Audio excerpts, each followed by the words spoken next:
Hello, everyone. Welcome to the Lake Whatcom Wildfire Preparedness Workshop. I hope that is what you're all here for. If not, I don't know what you might be here for, but that's what we're doing. I'm Annika Sweeney. I'll be your MC this evening. I'm the Education and Outreach Coordinator for the Whatcom Conservation District, and I'm here with subject matter experts that will be sharing as we go along today. We'll wait to get started until the whole room fills, but I will ask that you remain muted while we are presenting. It really helps us all to just not have that background noise. We'd love to see your faces if you'd like to engage in that way. Also, this whole presentation will be recorded so that we can offer it on YouTube afterwards. If you missed something or you were distracted somehow during the presentation, you can refer back to that. We'll send it to anybody who emailed or put their email in the RSVP. If you have any questions, there is a chat that's at the bottom of your screen, a little chat bubble. And maybe Amanda, you can put something in there so it queues up for people. But that is a great way to ask questions, or if you're having technical difficulties, I'm your gal. You can message me directly and I will do my best to ensure that we can sort out anything that might be happening. But we are going to try to save most of the questions for the very end of all of the presentations. So put them in there and we'll try to consolidate them so that at the end, our panel of experts can share with you all and everybody can hear all of the questions and answers. And I think that's it for housekeeping. We'll just keep admitting folks in as they go along. And Amanda, give me a thumbs up if you see my screen as the opening slide. Awesome. Great. So let me just run down what we'll be doing today. So the workshop agenda will look a little bit like this. We're going to do a welcome and introduction to the Whatcom Conservation District. And then we'll have introduction from the City of Bellingham. Mike Pralskin with the City of Bellingham is here to do that. We also have then Greg Hope with evacuation routes and go bags will be presenting on that. And then we have Amanda Knopf from the Whatcom Conservation District that will be talking through the specifics of improving the wildfire safety on your property. So at the end, after all of those talks, we hope to engage in just some question answer and wrap up. And then as we go along, we'll be putting links and potentially some documents in the chat. And all of those things will be emailed to you after the presentation, as long as you RSVP'd and we have your email. So if you did not RSVP for this event through our online web portal, please, you can just send it to me privately, to Annika Sweeney in the chat. You can just send me your email and your name, and we'll make sure that you get all of the resources that we have available today. So I think I'll just get started with just some introductions to the Whatcom Conservation District. Like I said, my name is Annika Sweeney. I'm the Education Outreach Manager for Whatcom Conservation District, and I have for the last 10 years been part of our engagement programs with Whatcom Conservation District. And I saw some familiar names on our RSVP list, so thank you so much for being here today. The Whatcom CD has, since 1946, we've worked with landowners and farmers to foster a healthy and sustainable relationship between people and the environment. We are a non-regulatory agency that's able to work at that intersection of people and place. I like to think we create an ecological understanding as well as a connection to the land. the resources, the economy, so that we are able to promote that sustainable land stewardship and land management. And this is an example of exactly that. Our mission is to form partnerships with Whatcom County residents and entities to advance resiliency and ecological processes on working lands, residential landscapes, waterways, and open spaces for current and future generations. So those of you that have joined us this evening, you may have intersected in some of our other program areas. Wildfire is just one of those. So I'm just going to do a real brief introduction of some of the other program areas that we really focus on. One of those is our Habitat and Restoration Program, which fulfills our fish and wildlife habitat improvement strategic goal. We offer voluntary and incentive-based programs that empower landowners to restore natural habitats for Pacific salmon by planting riparian buffers and removing fish passage barriers, as well as a lot of education, technical assistance, and outreach for landowners that are adjacent to stream systems. We have our conservation planning programming, which is probably our largest body of work.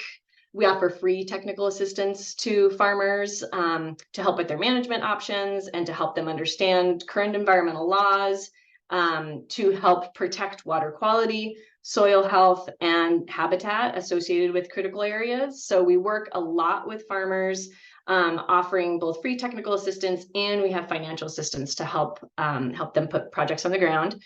We have an equipment share program. We offer workshops and events. We have a monthly speaker series for our farming community, and then financial assistance opportunities through grants and rebates.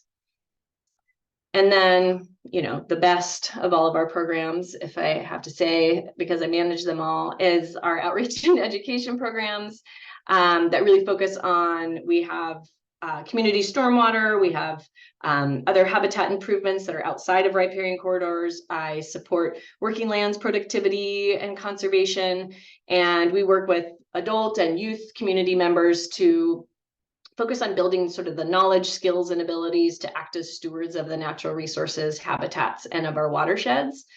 We typically do 4 big events a year, big community events, as well as being associated with community events that others are hosting. We have our Whatcom Farm Expo in March. We have our Run with the Chums 5K in September.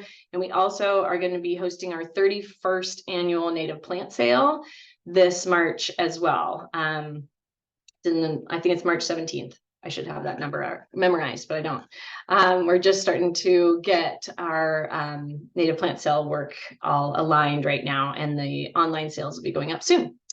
We also have a monthly speaker series, like I said, and most 4th graders in Whatcom County get watershed education through our programming. We also have an e-news and a yearly calendar that we send out. So if you're interested in finding out about all of our upcoming events, including events like this, get queued into our e-news. I'll put that in the chat here in a little bit. Maybe Amanda can help me with that. And then our conservation calendar comes out yearly, and it's a full-sized, beautiful calendar with ways that you can steward your land. So with that, the program that we're here to really talk about tonight is part of our climate resiliency and preparedness efforts through Whatcom Conservation District.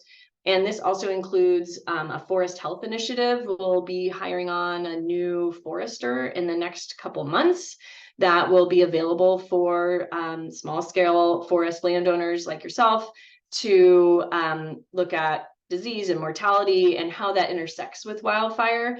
The focus is on non-industrial private forest lands, as well as our wildfire risk reduction program that we'll be talking about tonight.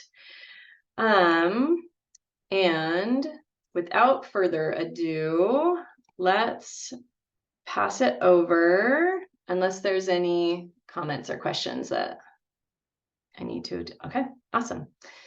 So again, I'm Annika Sweeney, and you can message me throughout the event if you're looking for some technical assistance. And if you'd like to ask a question later on, put it in the chat and we'll make sure that those are collated at the end. So now I'm going to pass it over to Michael Pralskin. And if you wouldn't mind just introducing yourself and your role when you start up, then everyone can get to know you. Sounds good. Thanks, Annika. Let me just share a screen here.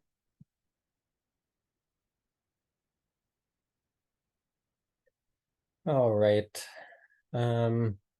Yeah, I am Mike Perelskin. I work for City of Bellingham in the Public Works Natural Resources Division, and I am a property specialist for the city. And basically what our program is a land acquisition program designed to protect water quality in Lake Whatcom. So the city has a responsibility to deliver clean and safe drinking water to over 100,000 residents in the city and throughout Whatcom County. And part of our strategy to do that is to protect as much land and keep it undeveloped inside the Lake Whatcom watershed, which is outlined in the blue little dash marks surrounding the lake on the screen there. So the city has adopted a careful land management strategy to attempt to enhance phosphorus reduction, so reduce phosphorus from entering the lake, which makes our water source or our drinking water source difficult to treat and can kind of create challenges and become more expensive. So this is kind of the top tier of our strategy. And to date, we've protected about 2,650 acres. Actually, I think we added another 113 this week. We closed on some properties that actually are not on the map here, but they sort of are in that south end of the lake. The land that the city is protected, you can kind of see there in blue. And you can also see that the Whatcom County reconveyed parkland, North Lake Whatcom Park and Lookout Mountain Preserve were also large chunks that have been preserved inside the watershed. So where we have ended up intersecting with the conservation district is we both have a common goal for climate resilience, and part of that kind of dovetails into wildfire resilience. So it's sort of two-pronged for us. We want to be a good neighbor, and then we also want to protect the land that we've acquired for our customers to protect their drinking water source. So we have a contract with the Conservation District to help us reach out to folks inside and around Lake Whatcom watershed to help individuals better understand wildfire risk and how they can prepare their homes, and then also how the city can help on our land as well. So with that, I'm gonna stick around and help answer questions later, but yep, that's kind of the city's role in this presentation.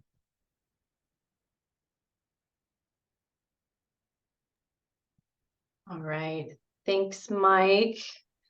So now we're gonna roll over into Greg's presentation. Greg Hope with Bellingham Office of Emergency Management. Please introduce yourself further to talk about evacuation routes and go bags. Great, thanks, Annika. And folks, thanks to all of you for your time and attention. I believe I see a few familiar names in our participant list. I hope that I've seen you at some of my various presentations and appearances throughout the year around the city of Bellingham. And Annika and I share a role. I too am an outreach and education coordinator, but for our City of Bellingham Office of Emergency Management. My job is to help our community better understand the variety of hazards that we're exposed to here in Whatcom County and in Bellingham, to understand some of the essential steps that we take to prepare ourselves for these things, and to develop our personal, household, and community plans for resilience when things don't go quite right. So this evening, we're going to talk just briefly about grab and go kits and how they fit into your own evacuation plans.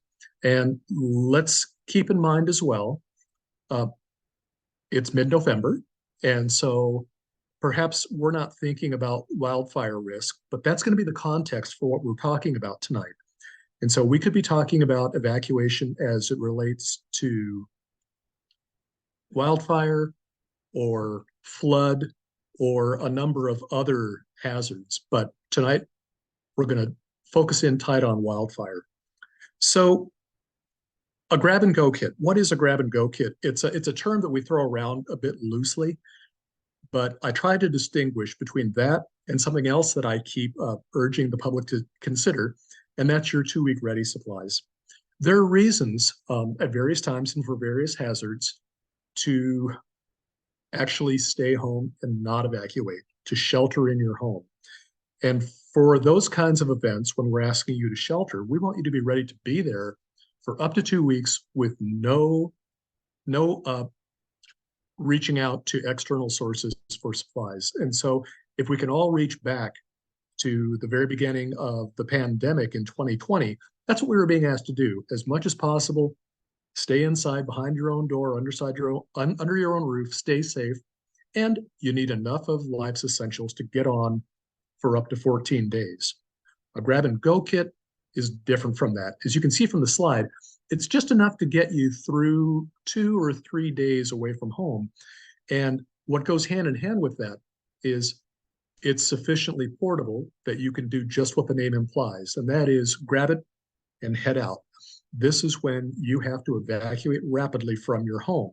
And, you know, we hope that we'll always be able to return home within a couple days, but we have enough that when we show up at a temporary shelter, an emergency assembly location, or even if we're just camping out at our workplace, there's enough to carry us through for those couple days. It doesn't mean that we're not doing our 2 weeks ready at home, but grab and go is relevant to evacuation. So at the bottom, you see it says, well, why do I need a grab and go kit? And let's talk about evacuation. When will I know that I need to evacuate? Well, in cases of regional emergencies, we have a multiple of different options for reaching out to the public. We can establish crawls across television stations. We can send out emergency messages over commercial radio, and hopefully everyone attending tonight knows that our local emergency alert station is KGMI, AM 790. But in case you don't have your television on, in case you don't have your radio turned on, we can also send out alerts to you through your mobile phones. They're called WIA messages.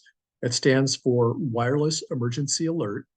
And if you've ever received an Amber Alert when a child is in danger, if you've ever received a Silver Alert when an adult with memory issues is in danger and needs to be found, you've gotten an example of a wireless emergency alert. Those you can't opt out of, they'll pop up on your phone and they'll give you instructions with regard to what's happening and what your next step of action should be. In addition to that, you can subscribe to weather alerts voluntarily. And here in Whatcom County, we have a mass notification system that will allow us to reach out literally to the entire county, but it's very, very rare to have to do that. Most of the alerts that we send out are going to be very situation dependent and very specific to where things are happening. And so if some of you remember, for example, that, well, the easy thing is the November 2021 floods that struck for the most part outside of the city of Bellingham. But we're able to identify areas on a map, and we can select who is going to receive a wireless emergency alert to give them advice for what to do next to protect their own safety. If you remember, in the following year, we had a train derailment in the Marietta area. Again, we were able to send out a wireless emergency alert and just literally draw a shape around the area we wanted to notify, so the people in Sudden Valley didn't need to know about a train derail down here by the shoreline. Weather alerts are something that you opt into yourself. And in fact, when you visit the web page to opt in, you can opt in to receive alerts that are relevant to our area, like rain, snow, ice conditions, and flooding. And you don't necessarily need to opt into things that don't seem as relevant for our area, like hurricane or tornado. You can also choose what parts of the county you wish to receive alerts for. And so if for some reason you don't think you're going to need alerts that relate to Blaine, you're not obligated to opt in for those. We want you also to know that Whatcom County has developed a protocol for alerting called Ready, Set, Go. And for our purposes, we can just remember that it's a three-step process. In the case of an emergency, and let's say a wildfire emergency, it's possible to receive up to 3 alerts, and each one is an increasing level of urgency. A ready alert is going to tell us, well, the conditions seem right, that if things progress, we might have to ask you to evacuate. A set alert means we're expecting to have to give that directive to you within the next few hours. So please be ready to evacuate on a moment's notice.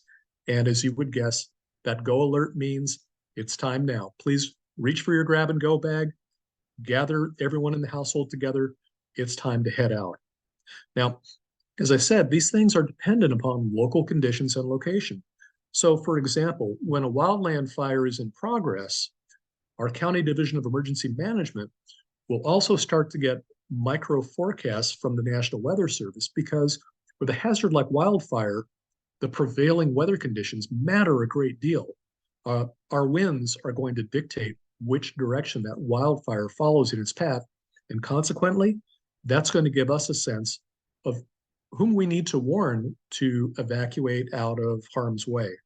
And so you might be aware of a wildfire that's in the area, but you might be wondering, well, why am I not being alerted about this yet? And it might be because a managed evacuation is taking place and it's happening downwind and downhill and downstream from the path of fire itself.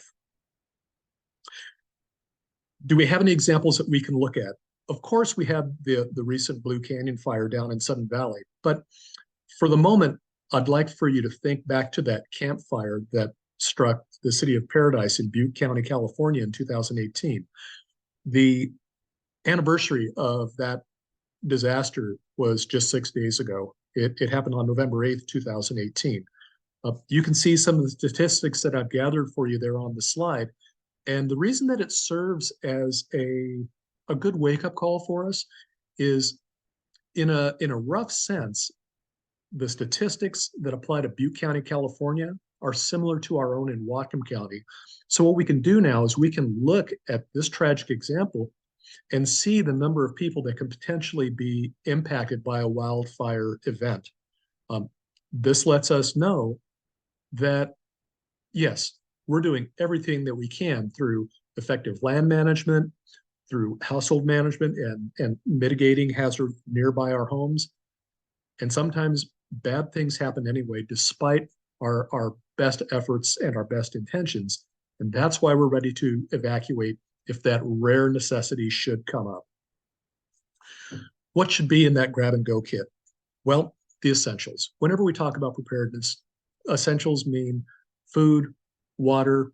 You're not going to carry shelter in your pack, but you are going to have some clothing in your pack. And you're going to have things that are dense, that are easy to carry, they're lightweight, high energy foods. And, you see 2-3 days of water. Anyone that has sat with me through a presentation has heard me say, oh, we should be stockpiling a gallon per person per day. Well, no one's going to be walking out with 3 gallons of water in their grab and go kit. But the point is that we want you to at least have a quart or about a liter of water per day, just to keep yourself and whoever is with you hydrated. And so that means that you're going to have a grab and go kit, hopefully, for each member of the household. And we'll talk about other important members of the household in a moment or two. There's no time like wintertime to remind us that we need to be prepared for a variety of weather conditions. So your grab and go kit also includes a dry pair of socks, some extra layers to keep you warm, gloves for your hands, hat for your head. And you can go far, far beyond that. After we end our meeting tonight, you folks are all going to be receiving an email with thanks and with links and with attachments. So there's nothing in this slide that you need to take a photo of or remember, but we'll give you a list very similar to this that you can refer to and work off of in the future. I'm going to say also keep a few other things in mind. Right in the center of that slide, you see a phone charging cord and an extra battery. We're depending more and more upon our mobile devices. And so hopefully a part of your planning is keeping your mobile device active if you can't plug it into a charger anytime soon. There are a variety of sources for backup batteries for your mobile phones. Make sure you have a cord or maybe two cords that you can use to attach your phone or someone else's phone to that charger, or well, to that backup battery. And you can also see one more item there. It says items you need for children and other members.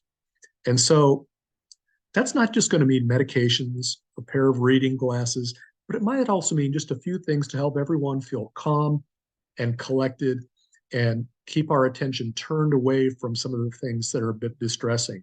So it might also include an activity book for the kids. It might also include a little bit of candy for people to enjoy or some other kind of a treat. The point is that when we take these steps and we follow the plans we've made, we can feel calm and collected and under control and know what we're doing. I'm not going to read the slide out to you, but the point is your kit should be capable of being grabbed. It should be easy for you to reach for. If you keep a kit in the car, that's fine. But if for some reason you can't take your car and you're in somebody else's car, there should be something that you can reach for. We encourage you to try to consider having a kit in the workplace in case you can't get back home. You have some supplies at work with you. I already mentioned the car. And whenever I present to the public, someone says, well, Greg, what do you do? This is what I do. I don't expect everyone in this audience to be carrying around as much as I do in my backpack. But this gives you a sense of how much can go into a backpack and the variety of things that help us to be prepared if we have to jump and head out. The other members of your household that we want to keep in mind are your pets.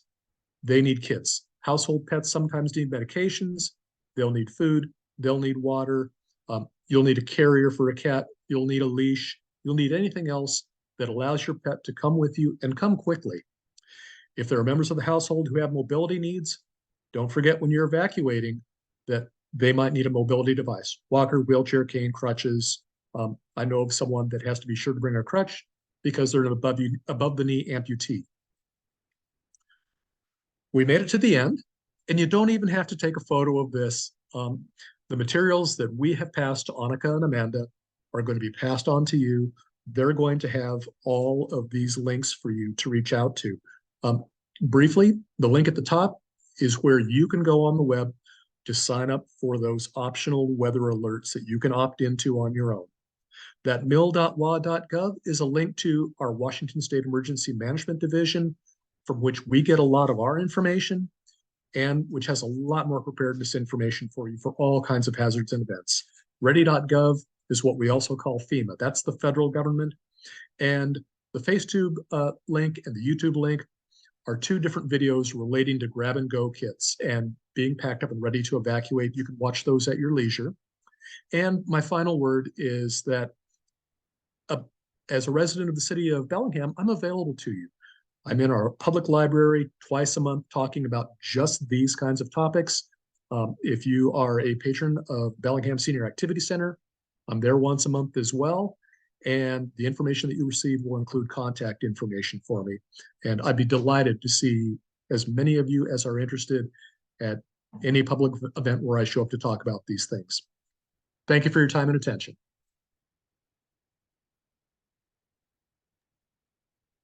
Thank you, Greg. That was wonderful. And yes, like you said, you'll be getting all of these links and resources sent to you. Next up is Amanda with the Whatcom Conservation District. All right. Let me pull up my notes. Thanks, Annika, and thanks, Greg and Mike, for sharing as well. So I am going to talk about how you can improve the wildfire safety on your property. So we're thinking about what you can do to your house and to your yard to reduce your wildfire risk. And I feel like we've already said a few times, it's winter. So while we are not concerned about wildfire right now, I have found that it is a great time to start preparing because nobody really wants to spend the nice summer sunny days doing this work when you can be playing. So I just encourage you to take advantage of some of our milder winter days and do some of the things that I'm going to talk about right now. So I'm just going to start with a tiny bit of background. So we know that wildfire risk is increasing in Western Washington. A large body of research has shown this, and this increased risk is due to things like increasing air temperature, less summer rain, earlier snow melt. And all of these lead to drier fuels in forest. So I'm sure those of you who have been in the area for a while have maybe noticed some of these changing conditions. This is the Washington State Department of Natural Resources Wildland Urban Interface Map. And I just like to show this because it's a nice tool to provide context. I use this to, find out information that you already know. But basically it shows that either you live in the interface or the intermix in the WUI, which means you either live in or around forested areas. So if you're in these yellow or red areas. And basically this means that if you fall in one of these WUI areas, you live in areas that could burn. This is not a wildfire risk map, but like I said, it just provides good context. So if you're interested in like how your home fits in the larger landscape, when we're thinking about fuels, this would be a great resource to check out. So when we think about how a home ignites due to a wildfire, there's really three main potential ignition sources. So the first is from surface fire, and these are just the fires that move along the surface of the ground, consuming things like small plants, litter, debris, etc. The next is crown fires. Crown fire is very extreme fire behavior, and it's when fires are moving through the tree canopies. And a lot of folks think that these crown fires, this like wall of flames, is what is burning down most homes during a fire. But in reality, embers are actually the #1 cause of home destruction from wildfires. So embers are just those small burning pieces of airborne material. They're able to fly ahead of the fire. And what ends up happening is they land on or near your home. And that's kind of what starts the cascading effect of homes burning down. So there's been a ton of research done on how homes ignite.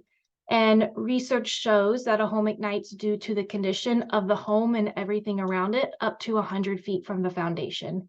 And this is called the home ignition zone. So this is the zone that I really focus on with residents to prioritize actions that can reduce your risk. And this is just what it looks like in a graphic. So you have the home plus the first 100 feet, and it's broken down into 3 subzones. And basically there are priority actions for each zone. This is not super representative of Western Washington. So a lot of times we're working in areas that look more like this. And I also like to use this example because, as you can see, depending on your lot size, your home ignition zone might merge with your neighbors. So I really encourage folks, if you start doing some of this wildfire mitigation work on your property, to chat with your neighbors about it and, encourage them to do the same. So I'm going to jump into some specific things you can do. A lot of it is small modifications, maintenance, but all these little things really do add up. And I'm going to I'm not going to talk about, things like roofing material, siding material, building materials. If you have questions, feel free to ask, but I'm not expecting folks to, change their siding immediately. So we're going to kind of glance over that.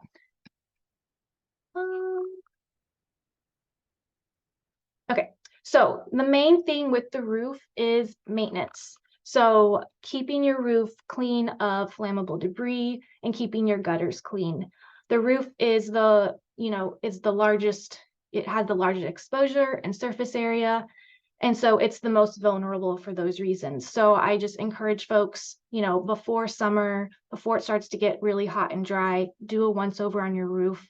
And, if you're up there cleaning it, you can also check that, all the shingles are in good repair. And, everything just looks good. Siding, like I said, I'm not really going to go into building materials, but what is important to know is, if your house is wood sided, that does not mean it's going to automatically burn down. It just means that you have to be more conscious of what is directly next to your home. So when I talk about landscaping and some recommendations with that, just really pay attention if you do have a wood sided, a flammable siding on your home. Vents. So all vents on homes generally have a 1/4-inch metal mesh screen behind them. And it's recommended that you install a smaller size. So installing a 1/8 inch metal mesh screen on all vents. The idea is that as your home is breathing and drawing air in, it could also pull in embers if there was a fire. And so the smaller screen size helps prevent more embers from getting in. And so we're talking about things like your gable vents and your crawl space vents. And if you've got a vent that looks like this, you also want to clear back that flammable debris. And then you can just screen that smaller, you can just add that smaller screen size over the current screen. Decks and porches. So just like the roof, we want to keep your decks clear of any flammable debris. And you really want to pay close attention to this intersection here, where if you have a flammable deck next to your flammable siding, you just really want to make sure that any debris that collects there gets cleaned up. And in that same area, you can install a metal flashing. Basically, this provides a break in the fuel. So it provides a break in that continuous deck fuel next to the siding of your house.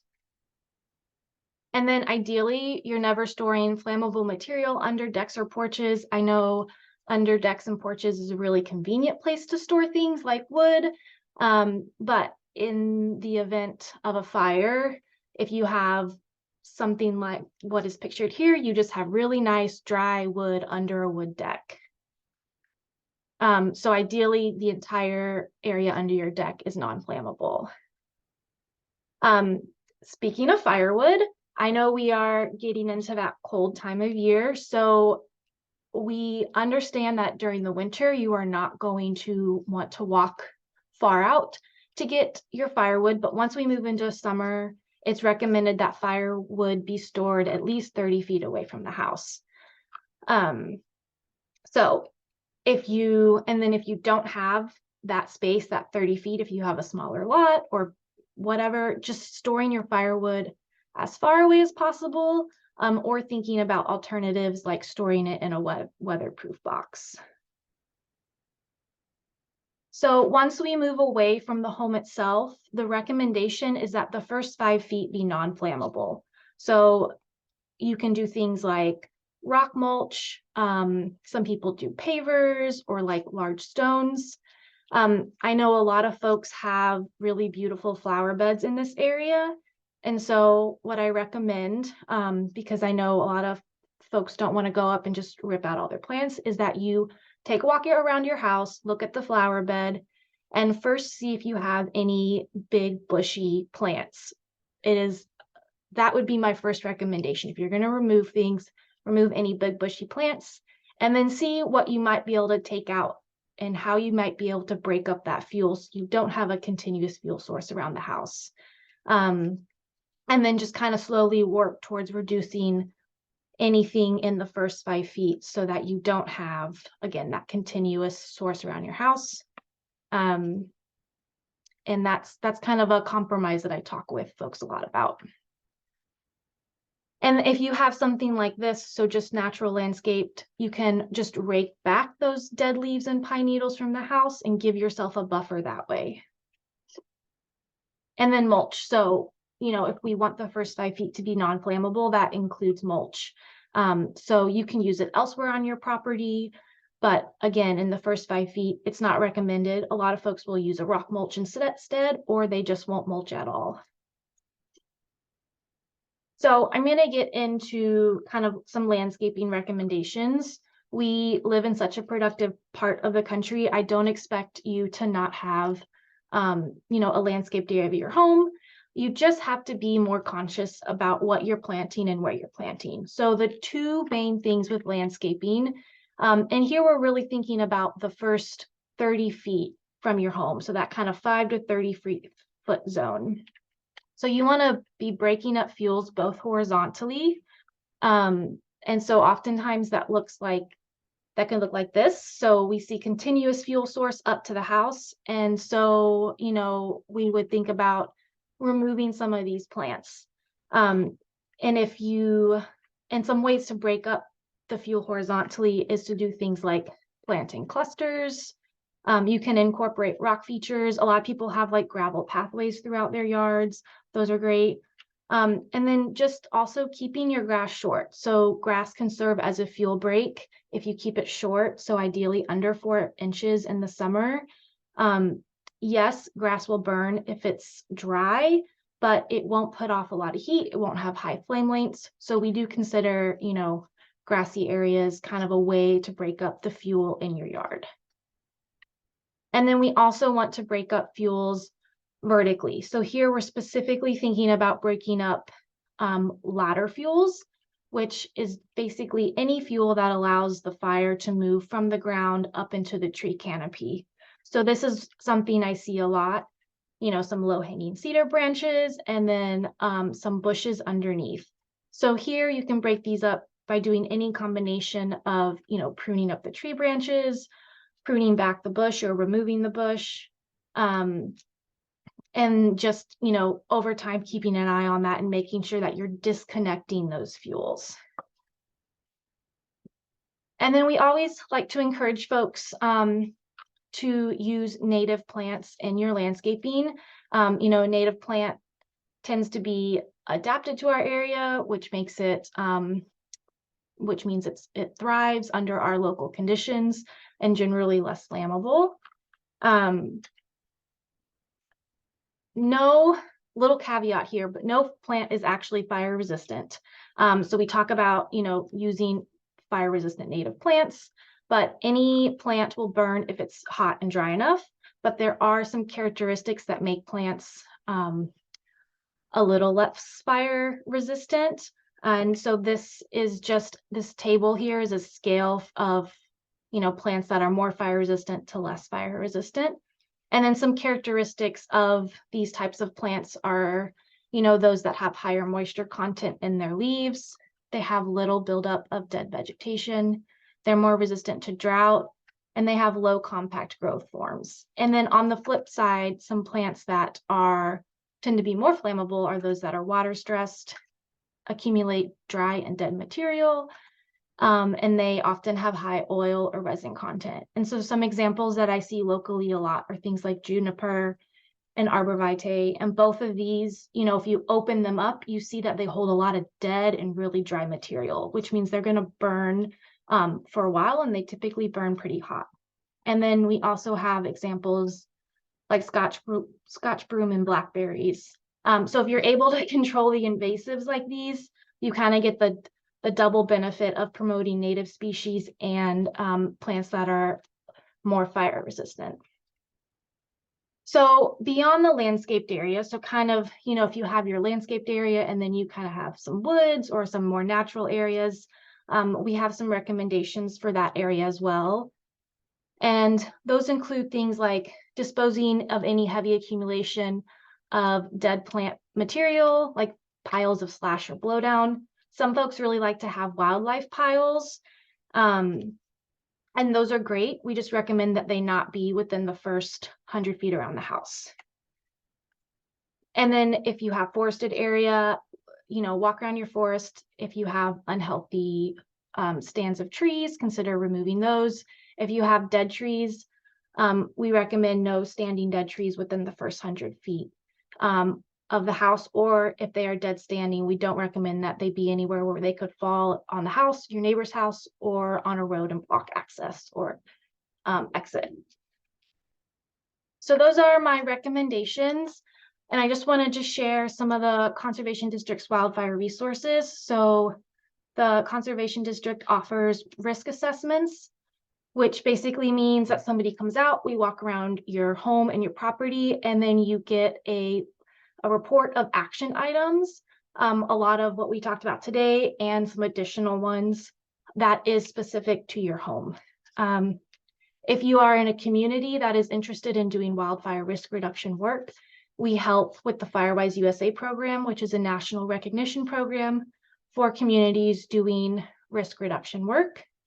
And then obviously we do things like this, so presentation and outreach events, and we can just generally help with neighborhood kind of wildfire planning as well. So if you are interested in any of that, you can feel free to reach out to the Conservation District, and you can schedule a risk assessment by going to the website here, and then you just scroll down and say schedule an assessment and fill out a form, and then that comes to us. So that is what I have.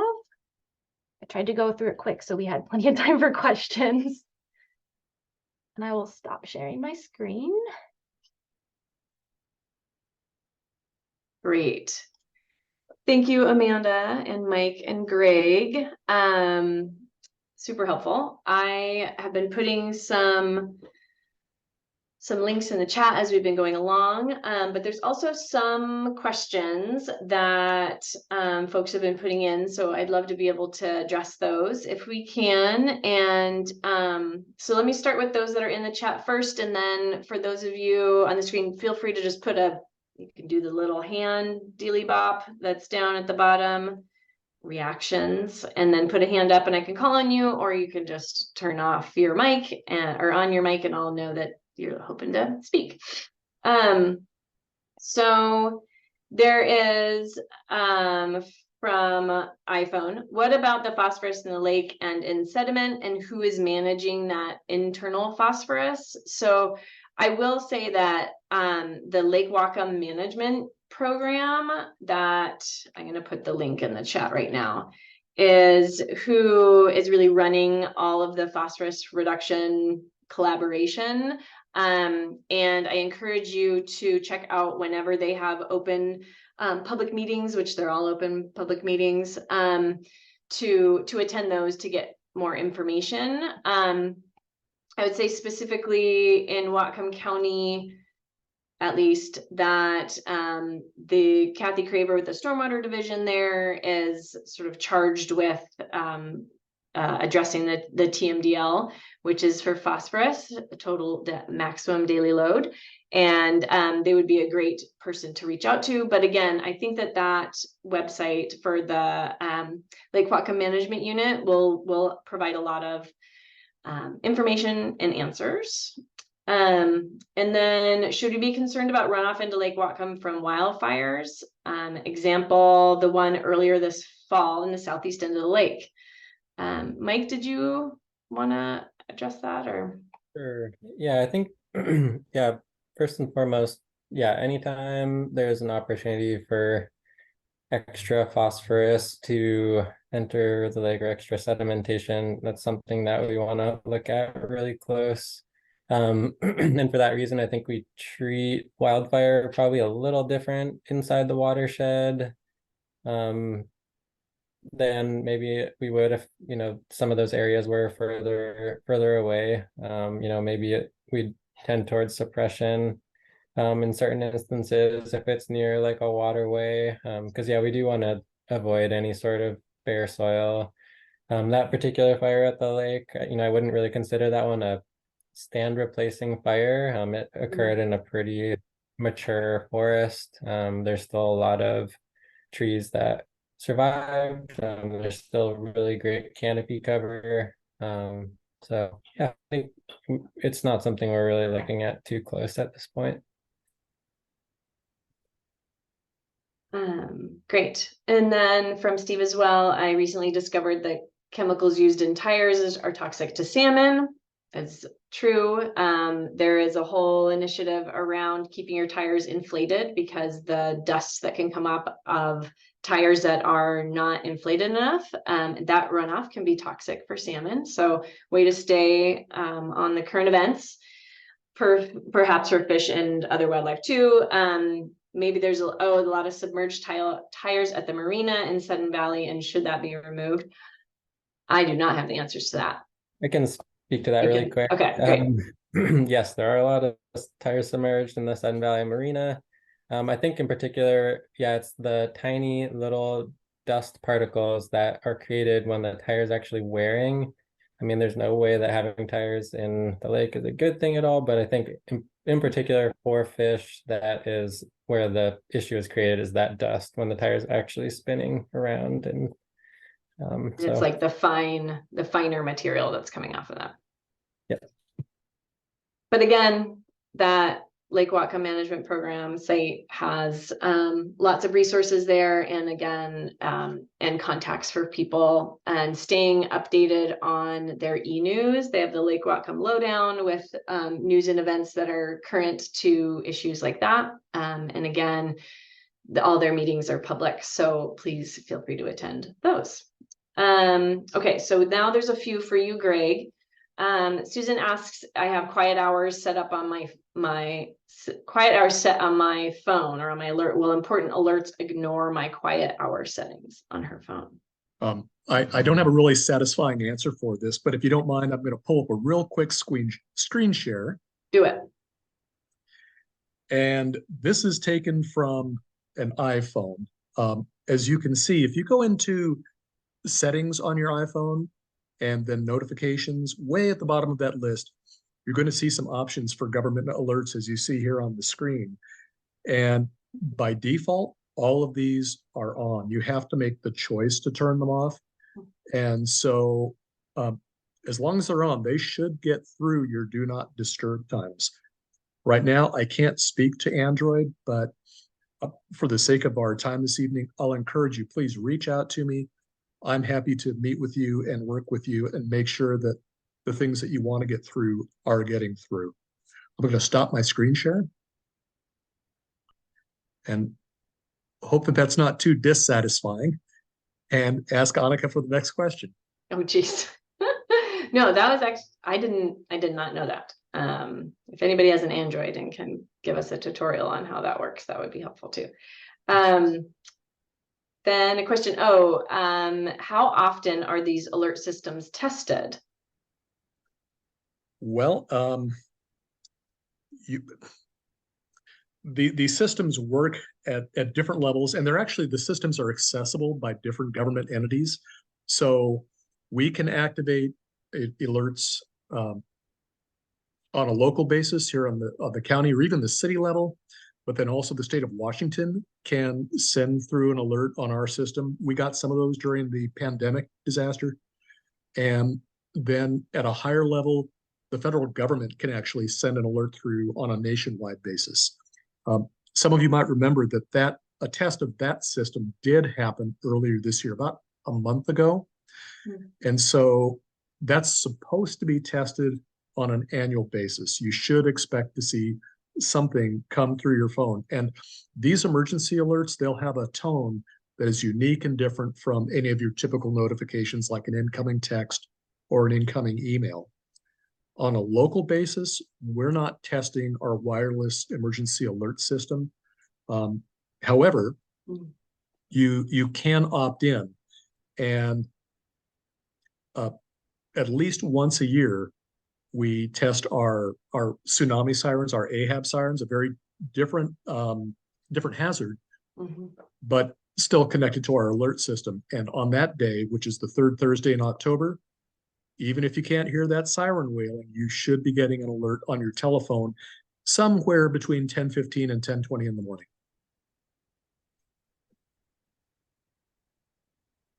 Thank you. Okay, next question. And this is a great one, because it is all over the county.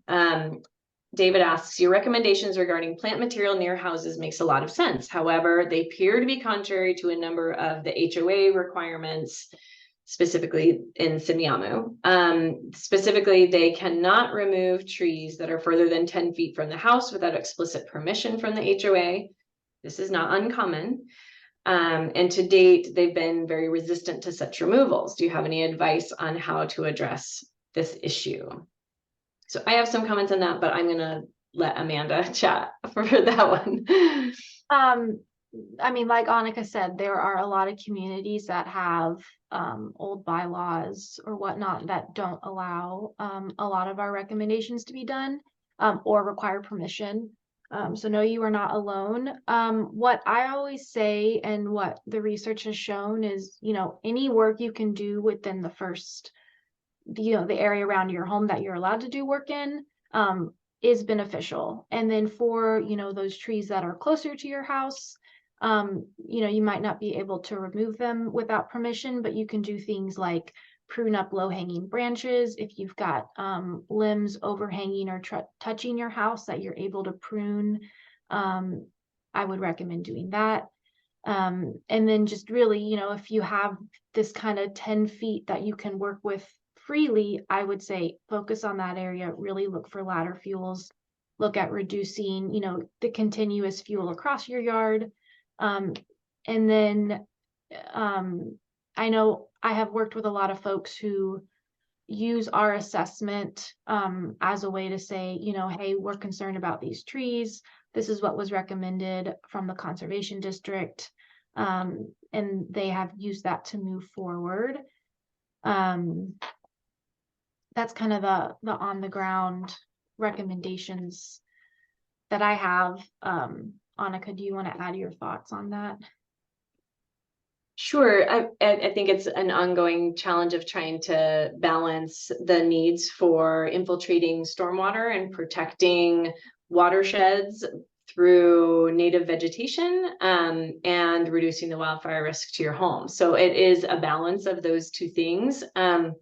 We have been successful in the past of meeting with HOAs with both of those goals in mind. So thinking, you know, they're probably, I'm assuming that they want to protect both privacy as well as it's a stormwater protection for them to have a certain amount of coverage in trees and shrubs around each of the properties. So then to come in and say, what are some ways that we can work to build both, build upon both goals?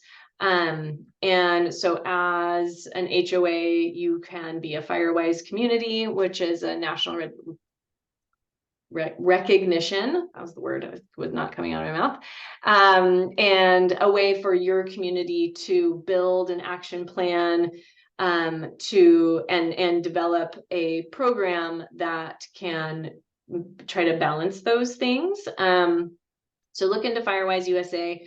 If you request a site assessment or for a Firewise risk assessment or presentation, we'd be happy to provide that piece and then potentially bring in some other stormwater experts or native planting experts to be able to walk around with you too and see if there's recommendations for swapping out different types of trees and shrubs that might be more appropriate, yet still reaching those stormwater protection goals. It's the only thing I would add to that. Any other questions? I feel it. Oh, thanks. One other. That said, is it worth scheduling assessment when I live in Sun Valley? I missed that one. Yes, absolutely. I have done several assessments in Sun Valley. You know, obviously, if the more folks who have assessments in a community, the more resistant and resilient the community can be. But there is so much work. It's a surprisingly large amount of work that you can do just on your property. And again, like that work does make a difference. And then I have had many referrals from neighbors, you know, in Sun Valley or in other neighborhoods who just from their neighbors sharing with them the information they learned, they have got, you know, all their, you know, their neighbors on board. So I think it's definitely worth having an assessment.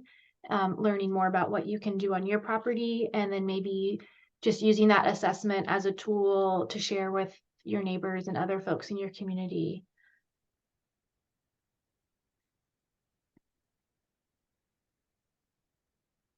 Excellent. Any other questions? Wow, look at this time, 7:29. We have 1 more minute for questions. Unless I missed something on the chat, but I didn't see anything else. okay. I will say again, if you weren't able to RSVP through our web portal, please send me a direct message with your email. I got a few of those already, and we'll send sort of a packet of all of this information. Please share it with your neighbors, share it with your HOA, start conversations around how we can protect natural resources as well as protect your home and the wildfire risk in the community. Thank you so much for being here. And again, we'll follow up with an email. Thanks, everybody.